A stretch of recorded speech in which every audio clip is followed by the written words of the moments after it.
તમારી પર બોડી ક્યારે નહીં બને જો તમે આ ત્રણ વસ્તુ ધ્યાનમાં રહી રાખો તો હાય ગાઈસ, મારું નામ છે કિશન મેરિયા અને હું એક ફિટનેસ ઇન્ફ્લુએન્સર છું.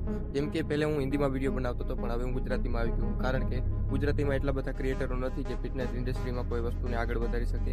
એટલે મને એવું થયું કે મારે પણ ગુજરાતીમાં વિડીયો બનાવવો પડે, મારા ગુજરાતી ભાઈઓને થોડોક આગળ વધારવું, ફિટનેસ ઇન્ડસ્ટ્રીમાં થોડોક વધારે માન મળે અને ફિટનેસમાં બધા ઘણા લોકો આગળ, ઘણા પાસે ગુજરાતીમાં એટલા ક્રિએટરો પણ નથી કે જેટલે એનાથી આપણને ઘણું શીખવા મળે.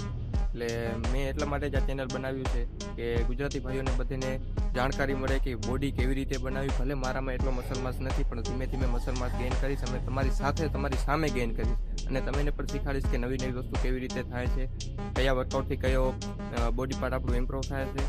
તો આ ચેનલને ફોલો કરી નાખજો. તો પહેલે આપણે 3 વસ્તુની વાત કરી હતી, તો હાલો તેને જોઈ લો. એમાં પહેલી વસ્તુ એ છે કે પુશઅપ. જો તમે 20 થી વધારે પુશઅપ મારી શકતા હો તો તમે થોડાક બિગિનર લેવલથી વધારે છો. અને એમાં બીજી વસ્તુ એ છે સ્કોટ. જો તમે ડેલી 50 કે 100 સ્કોટ મારો છો તો તમારા લેગ મસલ ઇમ્પ્રૂવ થશે અને સ્ટેમિના પણ વધશે. અને ત્રીજી ને છેલ્લી ક્રન્ચેસ. આ એક્સરસાઇઝ આપણા એપ મસલને ટાર્ગેટ કરે છે અને શેપમાં લાવે છે. તો મિત્રો, આ હતી આપણી બધી બેઝિક એક્સરસાઇઝ.